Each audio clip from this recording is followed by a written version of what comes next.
When I go and evaluate, and we look at the kicker position, the number one thing you're looking at is the kicker, the talent, the ability, all those things. You know, I could talk for a long time about the statistical part of it. You know, a lot of people don't want to hear this, but really, when you look at a college place kicker, one of the last things I look at is field goal percentage. And there's a reason for that. The reason for that is because a lot of times in college, the operations it's completely different than the NFL. And so, you know, I can sit here for hours and talk about the guys and give you examples. I mean, Steven Gostkowski for the Patriots was a 76% field goal kicker in college. Matt Bryant for the Falcons is a 72% field goal kicker in college. Mason Crosby is a 74% kicker in college. Phil Dawson was a 74% kicker in college. Robbie Gould was a 63% kicker in college. Between those five guys, they have over 70 years of NFL experience. So the point is that, you know, that the field goal percentage probably gets looked at a little bit too much, but this day and age of fantasy football and numbers and everything, I get it. But that's really, you know, Jason Sanders probably kicked the laces 20 times between PATs and field goals in college, and that's obviously not, you know, now down here with, you know, Snowflake and all the movies and all that, kicking the laces seems to be a good term for down here. But no, you know, laces out Marino, so we had to throw that one in, right? But no, all kidding aside, I mean, his operation wasn't great. I know he's not going to stand here in front and tell you guys that. He's going to put the blame on him, but his operation wasn't great. So I was really impressed with the talent, the person, and obviously we felt strong enough to draft him at that point. I mean, even the other kicker that got drafted in the draft in the 5th round, his numbers in college were his senior year, he was below 80%, you know. So you can see I did a little bit of homework on that, by the way. Wow, that was amazing. Yeah. So. And the touchback numbers for him, how big a factor was that in the thinking of this should be the guy we target? You know, again, I didn't really look at the touchback numbers. I know that he had great numbers. I looked at more what I felt he could do on kickoff. It's not just the distance and the length, but obviously the hang time, the location, the things we want to do. I just think he's a very well-rounded kicker. He's just a guy that didn't get a lot of opportunity in college.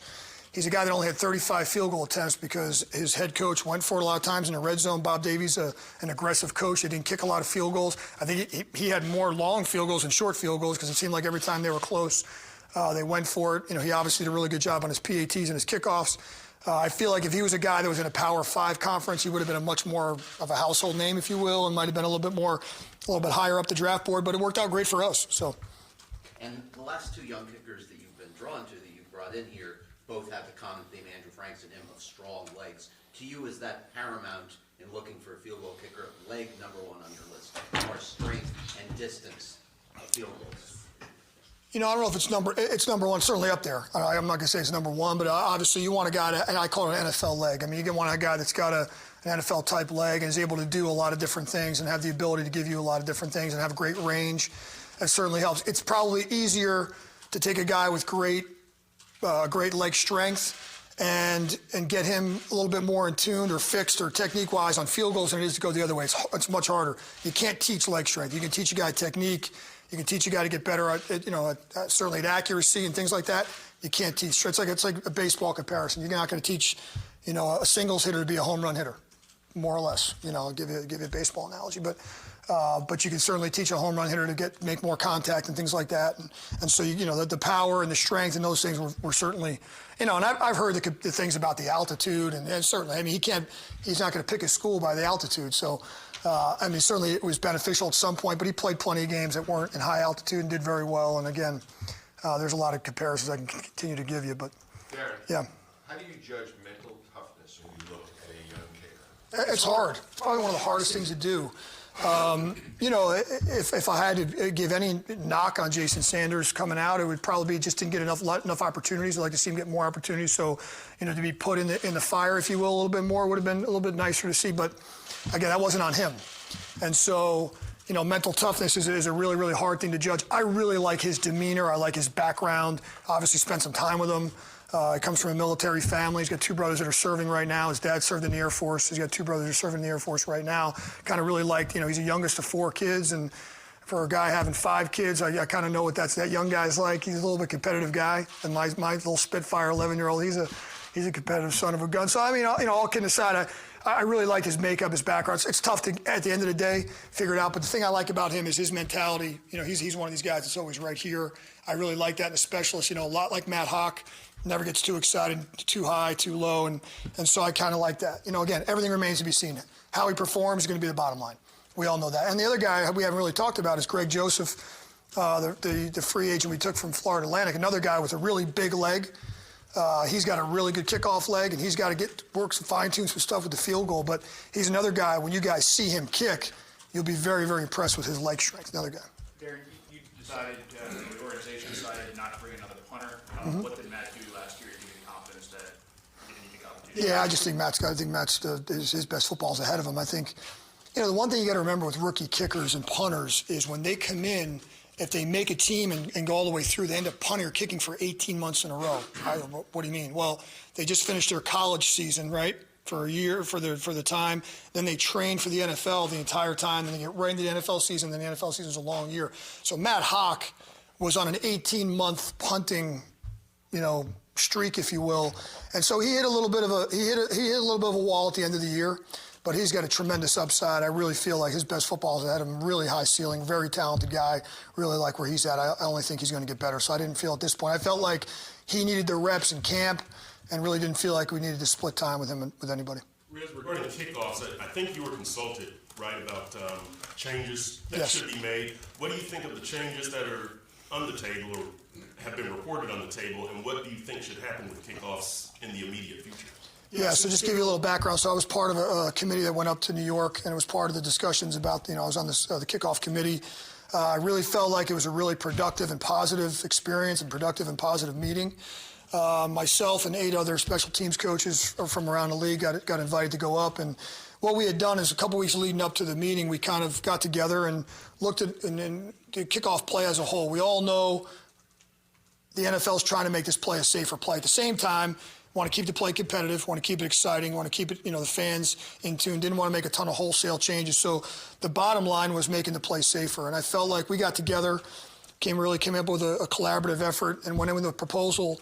And, a lot of the things we proposed are now getting got approved or getting approved by the competition committee or moving forward to the owners and going to get brought to the owners next week. Now, some of the changes are going to be on the kickoff, from the kickoff side, where some of the proposal is taking away the 5-yard running start down to a 1-yard start, kind of limiting the kickoff team's formations, if you will, and limiting those to 5x5, and the motions and shifts and things like that are probably going to be a thing of the past. And then the kickoff return team really bringing more players up to the front part of the group, what we're calling the setup zone now, and 8 guys up within 15 yards of the restraining line. And what we try to do, Perk, is really look at the plays that were, were unnecessary collisions and things that were happening, the more dangerous types of things, and that's what we're trying to take out of the game. And we really feel moving forward that we're making this a safer play, but at the same time, keeping it very competitive. And a lot of injuries were happening in the back end, and the NFL did a great job of presenting some statistics and analytics on that. And so we're trying to eliminate the back end wedge. The wedge is in front of the ball carrier. A lot of the injuries were taking place at that point of attack spot. And then also in the first 15 yards is going to be more or less a free running zone for the kickoff team where you can't go and attack and chip. Again, all this stuff has to get approved still. It's not done yet. But it is up for a vote at the owners' meetings, and I really feel like moving forward it's going to be a really positive thing for everybody. Number one, the players from a safety standpoint, and then number two, I think the fans are really going to enjoy the play because I think there's a lot of new nuances to the play that can really add some competitive things that are going to be pretty cool. It seems like in general, just anecdotally, every time I hear people talk about making safety-related changes, Yeah. there's this, among the players and coaches, a lot of times there's just this natural backlash to it. Mm-hmm. You seem genuinely concerned and interested and passionate about improving the safety. Yeah, number one, I think you talk to any fans around the game, and everybody loves the kickoff has been a part of the game since it started, and so there were some false narratives out there about getting rid of the play and all that stuff. That's not really what this was all about. This was about making the play safer, taking some unnecessary collisions and hits out of the game. There were some injuries that were happening on touchbacks, for example, unnecessary things that were happening and injuries. Is it ever going to be 100%? That's unrealistic. But I think the steps that were taken were to make this play a lot safer for the players, but keep it exciting and competitive for the fans. And yeah, I am passionate about it. And I think there were some rules that I think that, the things that we're moving forward with and trying to implement that are really going to help the players out. And I've talked to our players about it, and they've kind of really been really receptive to what we're talking about. So we'll see what gets passed and what doesn't. But I really feel like moving forward, this is going to be a really, really good thing, really positive thing. Do any of the changes open the door for a more explosive plays? Yeah, so, it's going to be really interesting to see how it plays out, Armando, because the kickoff team only having a 1 yard start, they're obviously not going to be as far down the field. So what I don't think you're going to see, if the rules do get passed, again, this is all an if the rules do get passed, I don't think you're going to see as many high, short kicks anymore, because I think the advantage of doing that is to get your kickoff team down and pin the team inside the 25. Well, now your kickoff team's not going to be as far down the field. So I think you're going to see a few more deeper kicks from a percentage standpoint, and now your returner pulling the ball out of the end zone maybe a little bit more than we've seen the last couple of years because the kickoff team's not as far down the field. The way the play is going to set up, it's going to look a little bit more like a punt return. Those bigger players aren't going to be out there, your big D lineman and O lineman that you see in the back end and the wedges. The days of the wedge busters, those guys, that's a thing of the past. We all grew up in football, and you always had the wedge busters in high school and college. That's where the injuries were happening, quite frankly. And so it's going to be a little bit more of a speed game. It's going to look more like a punt return in terms of personnel, the guys that are out there. And it's going to look more like it because you have the 8 guys up, and they're going to be getting on blocks a little bit quicker. It's going to be more one-on-ones and less double teams and traps and all that kind of stuff. So some of those unnecessary collisions that were happening, and it'll be more of a wide-open play, And I do think it's going to be interesting. Now, I think there's enough things you can do from a scheme standpoint to still make it competitive and exciting, but it's going to be a much more wide-open play. So more DBs, more running backs. Absolutely. Fewer defensive ends, defensive linemen, offensive linemen, I don't think you're going to see, because if you have 8 guys up and only 3 back, the majority of the people that are going to run this are going to have guys that can handle the ball in the back end, or else you're going to get that guy's going to end up getting the ball kicked to him a bunch of times. So you're going to see much more skilled players, offensively, running backs, receivers, tight ends, and then, like you said, DBs and skilled linebackers, faster type players. So it does actually, start to think about your personnel a little bit too, and how that's going to shape up your roster. And I've talked about that with our front office here and with Coach Gase about how this rule change could potentially change some of maybe the last couple decisions with your 53. How does it maybe play into a guy like Jakeem Grant with his speed? Yeah, listen, I've talked to Jakeem about the new rule. I know he's excited about it. Again, a guy like Jakeem could potentially, again, we'll see where it goes. It's all potential. It's all right now. It's all, remains to be seen if the rule's going to get passed. But if it does, I think a guy like Jakeem could certainly benefit from the rule. It being a more wide open play, I know he's excited about it for sure. Is there any fear that the kickoff will go away altogether at some point, or no? I don't think so. I think the conversations that I've been a part of and the committee I'm on, it's about improvement and safety, player safety, and Adam, I think.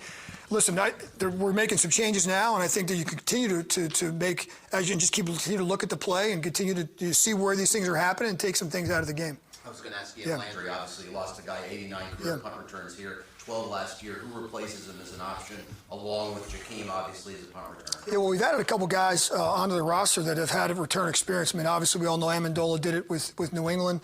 Albert Wilson's a guy that did it at Kansas City. He just got buried behind a couple of really good returners, but he's got returner experience. I mean, he obviously had D'Anthony Thomas and Tyreek Hill in front of him, but he's a guy that's done it before.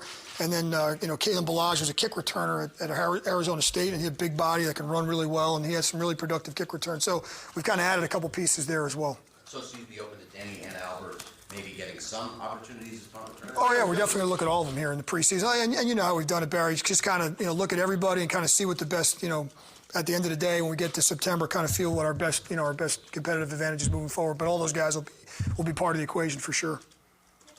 Thank you. Appreciate it, guys. You got it.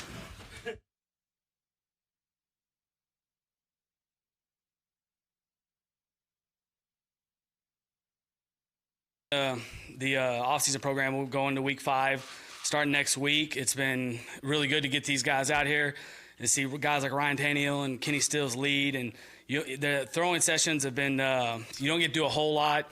We've really got to go on the field and throw 2 or 3 times a lot. And it's been impressive to watch Ryan really throw the football and the command he has, the offense. And, kind of the 2016 season, he had such a good year. And then for me, I got to get here. My first thing I did was I turned on the OTAs in the training camp right before he got hurt, and got to watch how much improvement, how much jump he was taking in year 2. And it was unfortunate he got hurt because obviously the offense was affected by it. But really excited about some of the additions we made to the roster and how we're going to use these guys. And we're really early in the process of finding out how we're going to use each one of these guys and finding out their strengths and weaknesses, and go through that process. So any questions you got, I'm open. Have you fixed everything yet? What's that? Have you fixed everything yet? We're in the process of it. Coach, what are the specific areas that you think you can most help Adam Gase on game day and leading up to game day? Just the process of getting to game day, going through the game planning process. We're really familiar with each other and with the staff. Adam and I have worked together. Washburn and I have worked together. Brought in a great addition, and our running back coach, Eric. Bo Hardegree and I have worked together, and just maybe helping clean up and getting to game day with some of those things, and obviously helping in the quarterback room as much as I can. How important is it that you have Adam's total trust, because he has told us that you have that? How important is that in this ongoing relationship? I think it's really important for everyone that walks in this building. Really, you live by the philosophy of I walk in and give advice when asked, and outside that, I'm fulfilling the vision of the head coach, and I hope that everyone on our staff and everyone in our building is doing that. When you were talking about Ryan Tannehill, can you teach us a little bit about what you saw as far as you sitting there watching OTA tapes and comparing that against game tapes from the previous season? Yeah, and you guys know, like in year 2, a lot of players take huge jumps, especially in the same offense. And Ryan's had to go through a lot of different systems, and he's a really intelligent guy, works his tail off. The one thing that I didn't know about Ryan until I got here is how much he loves football, and he throws the ball really well. And so I was excited to see that. Like, you see the tape, hey, this guy can sling it around a little bit, but he's done a really good job overcoming that stuff. But you just see the growth in the offense from year 1 to year 2, or especially in the OTAs and training camp of that second year going into before he got hurt.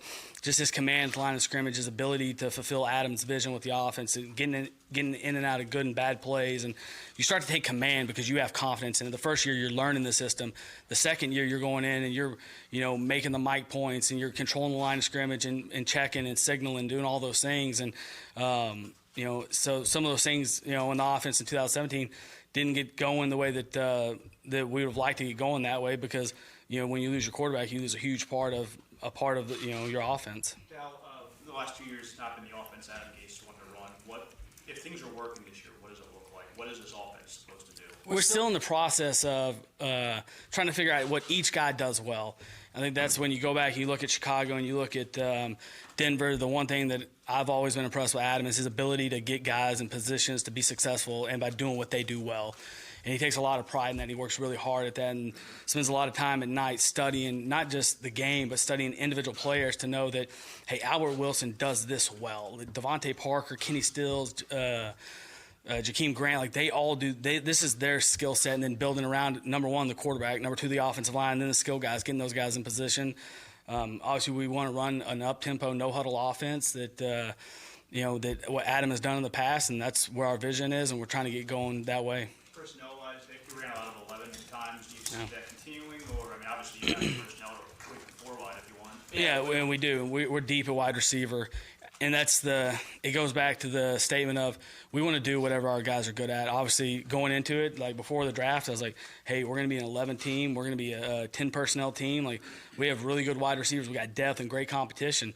And now all of a sudden you come out of the draft and, as the draft's going on, we're a best available team, but all of a sudden a position need, we're able to take 2 guys that happen to meet up with the position need and how the board fell. So now it gives us flexibility to be in 13 personnel and 22 personnel and 12 personnel and do those things that create multiple personnel groupings that makes it harder to defend you. When you talk about up-tempo, no huddle, they've tried that here before. For whatever reason, it hasn't worked. Are there 2 or 3 keys as far as recognition or the quarterback being able to communicate to the other players or receivers' knowledge? It's the quarterback. It's really the quarterback and play caller getting on the same page that way, and then the quarterback being able to communicate everything at a very fast pace to the wide receivers, the tight ends, the running backs, and the offensive line. Can you talk about what this opportunity means to you personally?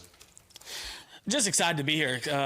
When you walk in the building, I didn't know much about the Dolphins outside Dan Marino and, the history that I had and competing against them a couple times. But when you walk in the building, the Chris Greer, Mike Tannenbaum, and Adam Gase, the support staff they have from the equipment room to the video room, everything is top notch. Everything they do, and you could see Mr. Ross. It starts there with he wants to win, and you feel that when you walk in the building, and then you get to come work for a guy that you've worked with and have a common belief with, and I believe in his philosophy and how he's trying to do things. So when people, that creates connection automatically when you believe in something and you can coach it, and everything you do, you believe in what you coach, and so that I think that's a big part of why things are good fits for some people and some people it's not, because I believe in what we're doing here. Now, you're very familiar, obviously, with Josh Sitton. What kind Yes. of difference could he make from the offensive line? He's a really good player. You guys are going to get to meet him. He's really surly. He speaks his mind. You guys will have a lot of fun with him. He's really intelligent. And that's you drop a really smart player into that room with a young room. It's a talented group of starters. And all of a sudden, guys like Jawan and Laramie can really lean on him, on his veteran experiences, and he is bright. He's really, really intelligent. And put him with Danny Kilgore, and the interior offensive line got a lot better. And especially, you guys know this. I'm not telling you guys anything you don't, but being able to protect from inside out, and that's something that Coach Gase really wanted to do and get better at, and give Ryan the ability to climb the pocket and do those things. And that's what Josh does really well. He's really good at outside zone. He's really good pass protector. And, just the intelligence.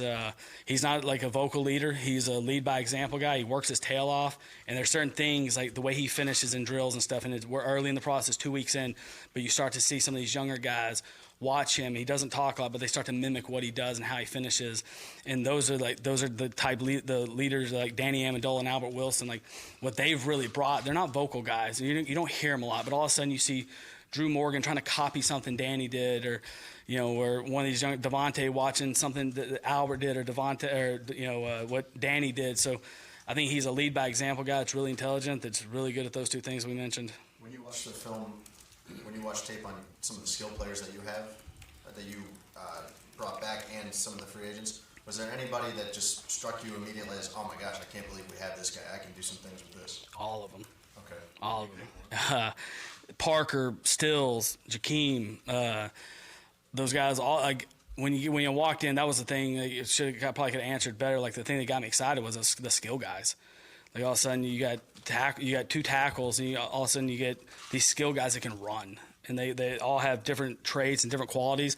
I think it's a fast group that is their knowledge of the offense grows, and that's going back to no huddle. Like they'll play faster because knowledge builds confidence. Confidence allows you to play fast, but the thing that showed up was speed. You mentioned willingness or wanting to go no huddle. How important is position flexibility? Guys have to do multiple things within that. Huge.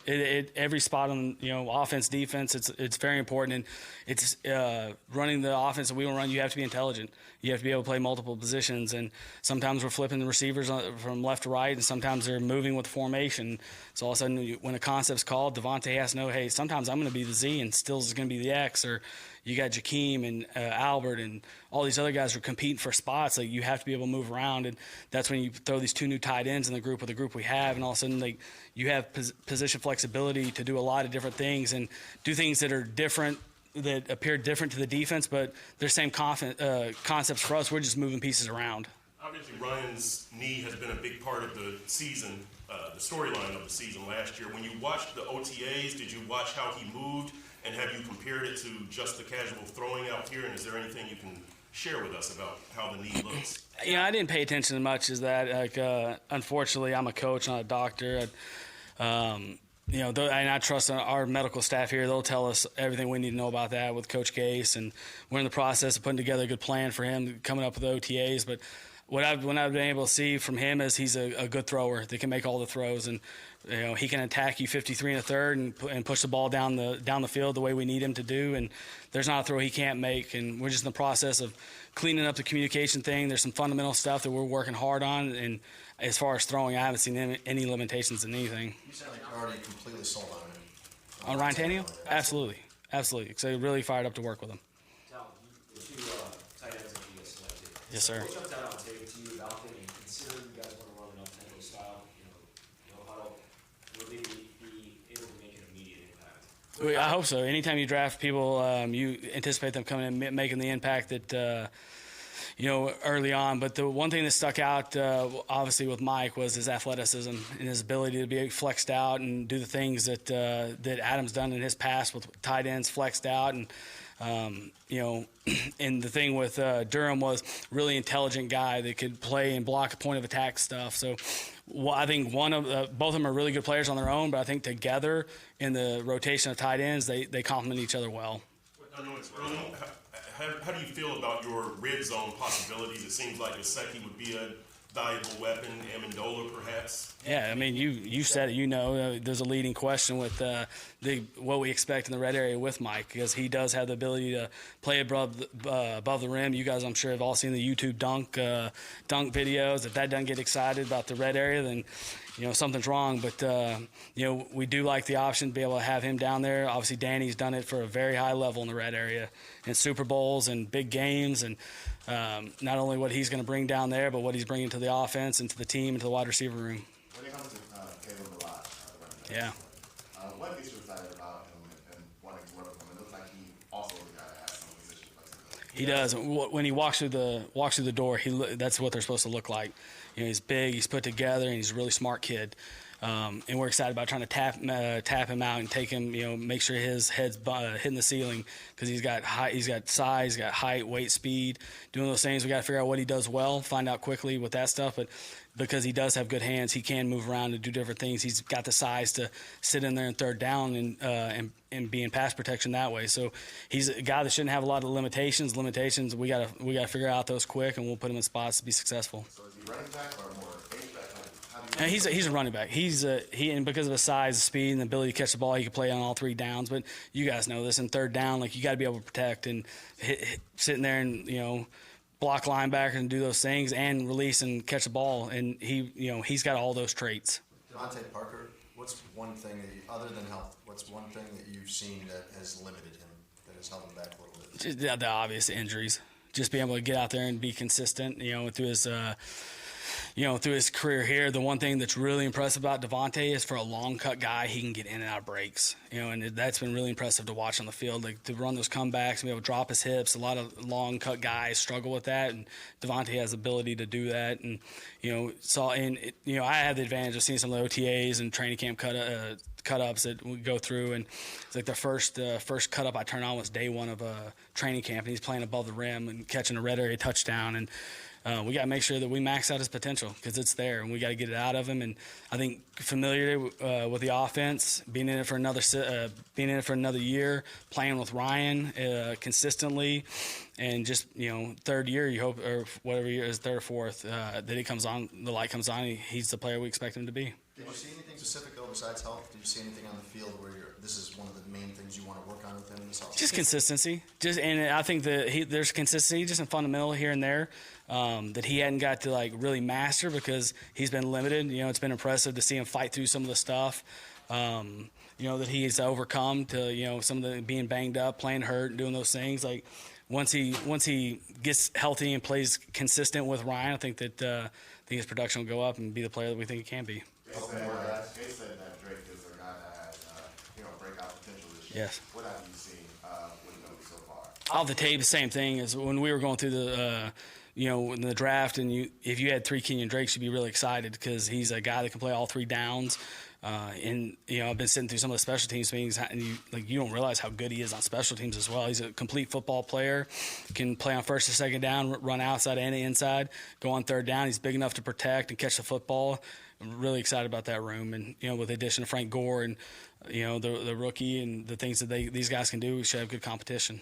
How old is another running back out running? What did we see out of his game? How do you see him fitting into the offense? Just it's been early, so we haven't gotten to see a lot outside of what he did in college. But excited about him, excited to get him on the field during OTAs, and it's gonna be interesting how we drop these guys in to the competition. And for running backs, it becomes a little bit more difficult, because they flash during OTAs, and you go off their college tape, but until you really put pads on and see these guys, it's limiting that way. So we'll get them up to speed as quick as we can and see how he's going to fit in that competition. Last question for Andy. Was coaching something you always wanted to do? What was the genesis of that as a player?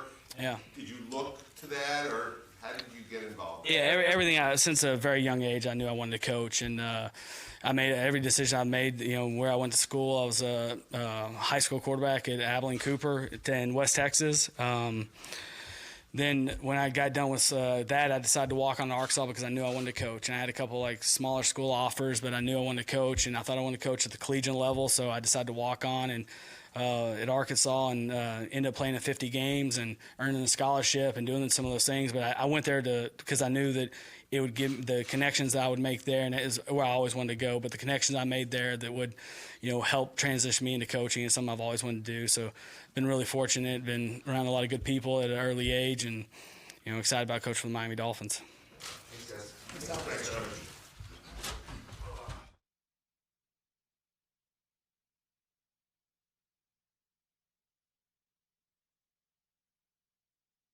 Decisions on certain things, and it's always hard to move on from guys, and obviously on the field and guys you have relationships with, but that's part of the business, and so we're prepared to do that. I'm excited about that room. We've got some young players in there with Jordan and Devon that we're expecting to make leaps from. Bringing in Akeem was a nice piece for us. We feel, especially with his history with Chris. I've worked with, Chris for a long time. I feel pretty strongly about, his influence in that room and what he's going to bring to the table. And really, there's going to be an open competition. We're looking to get, again, in an ideal world, we play 4 tackles and rotate them through. And the way we want to play and the style that we want to play, we want to keep them fresh and roll those guys. And we're asking guys to play, full speed and chase the ball and attack and do those things. It's hard to do that if you're asking them to play, 80 snaps or 60 snaps or whatever it is. So ideally, we'll have 4 guys that we feel comfortable rolling through there and all getting equal reps. And whoever earns the starting spots earn the starting spots. But our 2 backup tackles are going to play football for us. So. Vincent played some football for us last year. Gabe Wright got in at the end of the year. So, we've got some guys we've added to the mix. And like I said, it'll be a good competition. But they've, again, it's early. It's 4 weeks or whatever it's been. But it's been a good work ethic. Again, Chris has done a good job of kind of connecting with those guys and getting things started. So I'm looking forward to that room. I think it's going to be a surprise for people. Has that been the catch-22 with Sue that you're such a high volume player who's on the field so much that you really couldn't have that 4-man rotation? Well, catch-22. I mean, it's obviously a valuable piece to have, a guy that can perform at a high level and take those reps. That's rare, So I don't know if I would phrase it that way, but obviously those are snaps that we have to replace, and we think we have a pretty good plan and moving forward to do that. Matt, with Minkah Fitzpatrick's versatility, are you tempted to use him in a lot of different ways, or would you rather him focus on just one spot? I think that's going to be up to him, how much he absorbs and takes on. Again, it's been 48 hours or whatever it is, but, he's, in the limited interaction I've had with him, he's shown the ability to be a sort of a big picture thinker, and he understands football, and he's a student of the game from that sense. So I think my initial impression is that he's got the ability to absorb a lot, but we'll have to see how that goes. And, we're just kind of starting him out and kind of, it's going to be up to him how much he can take on and how good we feel about, expanding his role into certain things. And once we get everybody together, it's just the rookies this weekend. So once we get the whole squad and that whole room together and sort of how we're utilizing those players. But, yeah, I'm hopeful we can do some different things with them. On Is that it? linebacker. Oh, man. On linebacker, Done. if you could talk about Jerome Baker's skill set, and also clearly a job open in your starting group. If you could throw out people you envision being in the mix for that. Sure. I know I'm going to name every linebacker in the room right now. I know you couldn't say that. But, Okay. Okay. I think logic would suggest, Yeah. you have more guys who played more than others. Stephon, Chase Allen, just your vision for the spot alongside Kickoff and Raekwon, presuming Raekwon returns to health. Man, you answered a lot of your own questions there. Okay, sure. I'll try to remember all the questions you asked. Jerome, yeah, there's a multi-part there. Jerome, obviously a skill set from Jerome Baker. As an athlete, we like his speed. I mean, that was obviously the first thing that stood out. And, he ran well in Indy, but even talking to a lot of guys up at Ohio State, I mean, they even felt like he's even faster than kind of what he tested at and some things. And, put him in the category of some of those guys that have come through there in terms of the Lees and the Shaziers and those type of athletes. So, that was obviously a strong point for us in terms of the starting point for a skill set. Like, we wanted to add speed to that room, and he was one of the faster linebackers in the draft, and we felt good about getting him where we did. And again, in terms of a starter, what's the date? May something. Yeah, I mean, all those guys have had, the guys that were here last year, all of them played for us. Chase started for us, Steph started for us, Mike Hull started for us. Obviously, getting Raekwon, back and getting back in that mix, we feel good about where he is. So again, I think it's a pretty open kind of spot right now. I mean, we don't have per se a returning starter. Obviously, Kiko, in one spot, and hopefully projecting Raekwon, we feel pretty good about putting him inside and letting him play ball there. So, I think we've just added a lot of pieces to that room, and I think there's going to be a lot of, again, hopefully some cross-training and some mixing and matching a little bit. But, and this may come down to putting on, myself and the coaching staff in terms of there may be packages that Jerome fits in better than Steph fits in, or Chase or whatnot. We've got some different body types and some versatile players in there that it may end up shaking out. Again, looking ahead, that it's sort of package to package or week to week and things like that. So all those guys are going to get a shot to work through that, and we'll go from there. How was that? It was good. Thanks. Guys have been talking about Ryan Tannehill. I'll come back to you after. Go ahead. Who do you want? Go ahead. I like being in charge here. I'm gonna keep Armando at bay as long as I can.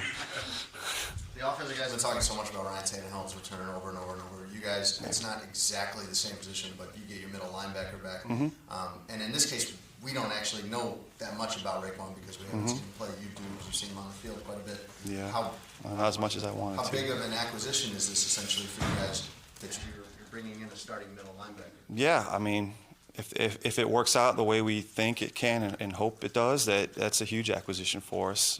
We obviously had high expectations last year for him coming into the draft, and as a second-round pick, and it was tough. Obviously, not just obviously everything that went down, but Frank and I had gone back and watched, getting ready for some of the stuff. We went back and watched some of the offseason last year and watched some of his snaps, and he was really getting to that point where he's about to kind of make that move. We really felt like we went through training camp, and we wanted to make him earn it. And some of those guys, and Mike Hall had been here and had been getting some time and had played ball for us, and we really felt like he was just starting to take that step when we got him going before he got injured. So we had high hopes for him last year.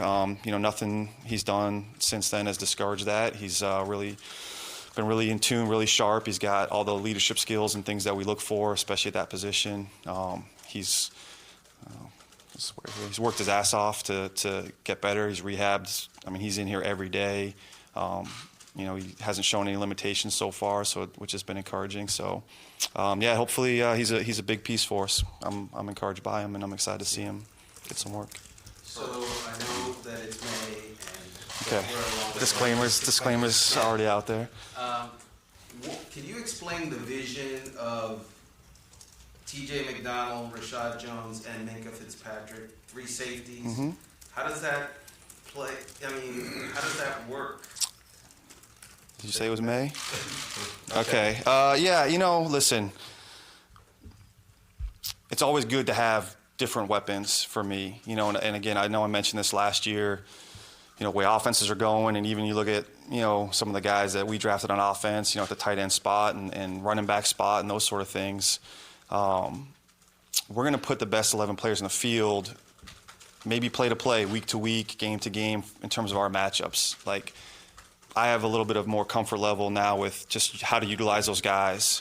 So, again, we're going to let those guys compete in terms of safeties, but, again, I look at it a little bit like the linebackers now. There may be there may be some 3 safety packages where they're all on the field together. There may be times where TJ and Rashad are a better grouping for us, or Minka and Rashad are a better grouping for us, or something else. I mean, I don't know. So, I mean, I think our challenge, again, as a coaching staff is to just get the best feel for how to utilize those guys best, what each of their strengths are. So when we get into a game plan situation, hey, this guy's better at doing this, or hey, we can put all these guys and maybe use this guy this way, or that sort of thing. So again, it's early, again, just through our scouting process with Minka and how we felt about sort of his versatility and his ability to do a lot of different things on the field at a fairly high level. So that's kind of another piece we've had in that room, and we're just going to let it play out. And I would just, again, I'm anticipating, if I'm going to be honest with you, I'm anticipating having different packages where there's going to be different groupings on the field at different times. So whether it's all 3 of them or different groupings of 2 of them at a time or whatnot, I mean, that's going to play out as we go through. But I'm anticipating, again, having to control that a little bit, and whether it's in the linebacker room or the safety DB room, however you want to call those guys, having multiple packages where we're going to have the ability. I mean, I think it's a good thing. We'll have to manage it, but it's a good thing that we'll have the ability to, put different people on the field in terms of how the offense is dictating what we need to stop. When you have 3 safeties on the field, what are some of the things that you can do, some of the options available to you that wouldn't normally? Well, to me, it's all about matchups. So it's if we feel that those body types or those players, whether it's Minka, TJ, Rashad, at our safety spot, are better matchups, whether it's on tight ends or backs, or whether it's having a bigger body as a nickel on say it's a first down and we won't, Minka's absorbed a nickel spot better, then maybe we can use him as a first down nickel, for example, or maybe Jerome Baker has a role in that sense, or whatever it may be. So, we played a little bit around with that last year against New England. We played some 3 safety packages. They're such a tight end heavy team and things like that. So, I just think the more players you get that, again, are multidimensional, have different skill sets, the more you can play around with how you're utilizing them on the field on defense. So it's hard to say right now. It's going to be week to week. It's going to see how this plays out through the next, whatever we have here, 6 weeks of the off-season program and going into training camp. But we're going to try to get all those guys caught up to speed and in multiple spots and have the versatility to do a lot of different things, hopefully. Pass defense. Did you kind of? That's very nice of you. Yeah. I'll come back. Chris is next. He's next. Go ahead. Robert Quinn. Yes. Was this a guy that you kind of got on the table for when they were discussing a trade, and is his best football still ahead of him? Yes. Yeah. When Chris called me, I don't remember what the time frame of it was, but when Chris kind of reached out and was like, hey, or maybe it was Adam, one of them or both of them kind of reached out, was like, hey, he was like, take a look at Robert, take a look at Robert Quinn, let me know, when the possibility was starting to be discussed. And I thought he was joking. I was like, literally he called, I was like, yeah, I'm good, like absolutely 100% I'm on board. And he was like, no, seriously, like watch him, just make sure. And Chris Kasurk and I sat down for, watched probably about 5 or 6 games. And I called back and said, hey, my answer's still the same, like 100% yes. So he's a guy, honestly, even going back to when he came out in the draft, we were really high on him when I was in Detroit. We thought he was a really good scheme fit for what we're trying to do. I think he's a rare ability to bend. It's kind of freaky to watch sometimes, even just going through drill work. He's one of the loosest kind of bendy athletes I've ever seen. I've ever been around at the end position. I know he battled through a few injuries the last couple of years, but I mean, it was 2-3 years ago he had 19 sacks or something in a season. I mean, he's got that kind of ability. And he's been great, man. He's been a good worker. Doesn't say much, kind of a quiet guy, just comes to work every day with a smile on his face and gets after it. So I think he feels comfortable being in hopefully a scheme that fits his skill set better. I'm really excited to see what he can do for us. I think that position is going to be an area of strength for us. Last one. Matt, your pass Oh, defense. Kirk was out. I've held him off like 5 times. Maybe City will give you one next question. We'll see. Your pass defense has had a lot of weapons in the last couple of years among Charles Harris, Robert Quinn, Cordray Tankersley, Minka, T.J. McDonald. How much different should it look this year? And are you expecting just an all-out, game-changing attacking unit there? Oh, man. You put me on the spot. But, yeah, I have high expectations. I mean, I do every year. Obviously, we've been fortunate, the last couple drafts and off seasons to add some pieces. Chris Greer and those guys have done a good job and trying to get, I'm like the broken record in terms of me always wanting more, and give me this, and I don't have this, and all that. So they've done a good job of providing, some of those weapons and pieces. And, yeah, right or wrong, I have high expectations every season. But, I mean, the more that we develop these guys and the more we kind of get the pieces that we think fit our scheme, I don't know if there's, put on one guy like, all of a sudden Minka's going to be the end-all, be-all and change everything, or Robert Quinn is the X factor. But the more of those guys that we keep adding to the puzzle, and the more we can get them comfortable playing the techniques we want to play and doing the things we want to do, obviously the better we should play. So we have high expectations in the defensive room, on the staff for this unit, and I expect that we'll perform better. If not, I'm sure I'll hear it from you guys. We got one more, Sid, or no? For real, last one. Just the fact, going up against Adam's offense every day for the last 2 years during practice. Adam Gase? Yes. Yeah. But over the last 2 years, he doesn't seem to be able to run the type of offense he wants to. Hurry up, the no huddle. What has he been handcuffed by in that situation? And do you envision that he's got the opportunity to do that this year? Yeah, you guys get to talk to him too, don't you? I don't want to speak for Adam. I think I just, again, I'll say this just, again, in terms of some of what we've been talking about here as a play caller. I think, the best coach is, your job is to take what you have in hand and utilize it to the best of your ability, and put the players that you have in the best position to succeed and to make plays, and whether to score points or to stop points from being scored or whatnot. So, I think Adam's just been conscientious of, okay, hey, these are the pieces that I have at my disposal, and trying to put, I think if you look at Adam's history, one of the things I really respect about him, if you go back to, had success with Tim Tebow, to Peyton Manning, to Jay Cutler in Chicago, all these things here. So I think that's just what he's done. So I'm not sure, if he's used those words about feeling handcuffed. I think he's just said, okay, this is kind of what we have at our disposal, and these are sort of the best way to utilize the skill players or the pieces I have. And I'm sure just like myself, you always have sort of the perfect vision. I'd love 4 top line D tackles and 4 top line D ends that we can roll through, and 3 linebackers that can play every spot, and 10 safeties. That's your ideal. But then you get to the season and you say, okay, this is what I have to work with. What's the best way to put these 11 guys in the field for this game or this play or this season and have success? So I think that's just what Adam and the offensive staff have done the last couple of years, is said, okay, hey, here's what we're working with, and how do we utilize it to the best of our advantage? So I think this year is going to be the same. I'm assuming he feels the same way that I do, that we've added some new pieces, through the draft and the off-season program the last year or two, and he's going to look at the weapons he has now and what he has at quarterback and getting Ryan back and those sort of things, and say, all right, I think we can do this. Thanks, guys. All right, guys. It's always a Appreciate it, relief to fellas. see you.